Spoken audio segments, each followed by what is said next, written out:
ভোরে সদরঘাট থেকে ১২টি লঞ্চ ভোলা, চাঁদপুর সহ দক্ষিণাঞ্চলের বিভিন্ন রুটে ছেড়ে গেছে। ভোরে সদরঘাটে উপচে পড়া যাত্রীর চাপ থাকলেও বেলা বাড়ার সাথে সাথে কমছে সেই চাপ। বান্ডেল থাকলে প্রতি সেনমানিতে টাকা বাঁচবে। বিকাশ সেনমানি বান্ডেল কিনে জিতুন প্রতি লেনদেনে। লঞ্চ কর্তৃপক্ষ বলছে নির্ধারিত ভাড়ায় নেওয়া হচ্ছে ডেক ৪০০, কেবিন প্রকারভেদে ১২০০ থেকে ২৬০০। তবে যাত্রীরা বলছে মাঝ নদীতে গিয়ে বাড়তি ভাড়া আদায় করা হচ্ছে।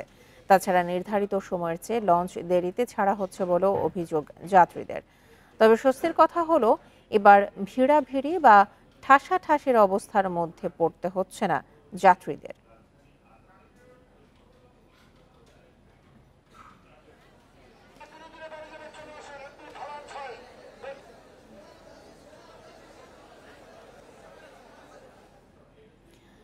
ঘরমুখী মানুষের আরো খবর জানাতে এই মুহূর্তে রাজধানীর সদরঘাট লঞ্চ ঘাট থেকে যোগ দিচ্ছেন আমাদের সহকর্মী আনোয়ার সাদাত নূর। আনোয়ার সাদাত নূর, আমরা দেখেছি যে গভীর রাত থেকে সারা রাতই দেখা গেছে যে লঞ্চে যাত্রীরা ভিড় করেছেন ঘরে ফেরার জন্য। এই মুহূর্তে আপনি লঞ্চ ঘাটের অবস্থা কেমন দেখছেন?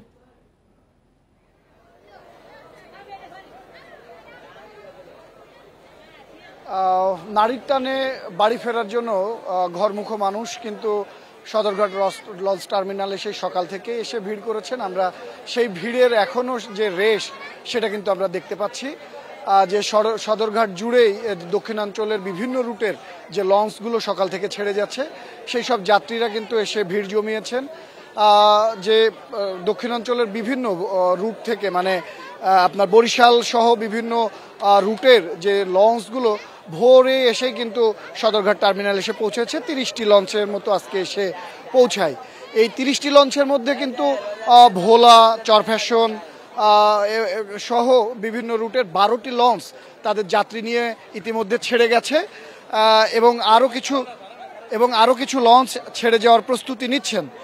যদিও নির্ধারিত সময় ছিল বেলা 9টা, তবে যাত্রী সমাগম কিছুটা কম থাকায় লঞ্চ কর্তৃপক্ষ বলছেন যে তারা অপেক্ষা করছেন যে যাত্রী পরিপূর্ণ হলে তবেই তারা ছাড়বেন, কেননা এতে আর্থিক ক্ষতির মুখোমুখি তারা হবেন এরকম আশঙ্কা থেকেই তারা আসলে এই কিছুটা বিলম্ব করছেন।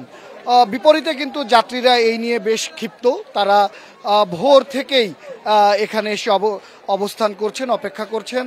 অনেকে যারা রাতে শেষ লঞ্চটি মিস করে গেছেন তারাও কিন্তু এই পল্টনেই পুরো রাত কাটিয়েছেন এবং সকালের লঞ্চে ফিরে গেছেন এবং যারা এখনও তাদের যে গন্তব্য সে লঞ্চে উঠে বসে আছেন, লঞ্চ না ছাড়াতে তারা কিন্তু বেশ বিরক্ত হচ্ছেন এবং সেই বিরক্তি কিন্তু তারা প্রকাশ করছেন বিভিন্নভাবে। আমরা কিছুক্ষণ আগে দেখেছি যে করতোয়া লঞ্চের যাত্রীরা বেশ উত্তেজিত হয়ে এক পর্যায়ে বাকবিতণ্ডা জড়িয়ে পড়ে লঞ্চ কর্তৃপক্ষের সাথে। তারপরে কিন্তু এখানকার আনসার সদস্যদের মধ্যস্থতায় সে লঞ্চটি ছেড়ে যেতে বাধ্য হয় এবং বাকি লঞ্চগুলোর কিন্তু একই অবস্থা বা একই পরিস্থিতি বিরাজ করছে।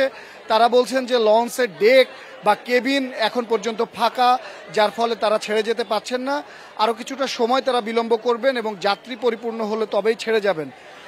এ নিয়ে কিন্তু লঞ্চ কর্তৃপক্ষ বলছেন যে সরকারের যা বেঁধে দেওয়া ভাড়া তার চাইতে তারা বরং কম নিচ্ছেন, কেননা ডেকের ভাড়া সরকারি মতে 503 টাকা হলেও কিন্তু লঞ্চ কর্তৃপক্ষ আদায় করছেন মাত্র 400 টাকা এবং কেবিন যেখানে 2000 টাকা থেকে শুরু সেখানে 1200 থেকে 2600 বিভিন্ন প্রকারভেদে লঞ্চের ভাড়া আদায় করা হচ্ছে। তবে যাত্রীদের অভিযোগ যে শুরুতেই তাদেরকে যে চাঁদার পরিমাণ বা ভাড়ার পরিমাণ জানানো হয় না, এটি ছেড়ে যাওয়ার পরে মাঝ নদীতে যাওয়ার পরে তারা বাড়তি আদা ভাড়াই করেন এবং সেটা দিতে যাত্রী এক প্রকার বাধ্য থাকেন। এই যে জিম্মি করে ভাড়া আদায় যেটা 500 থেকে 700 টাকা পর্যন্ত নেওয়া হয়, এর প্রতিকার চেয়ে বা প্রত্যাশা করছেন যাত্রীরা।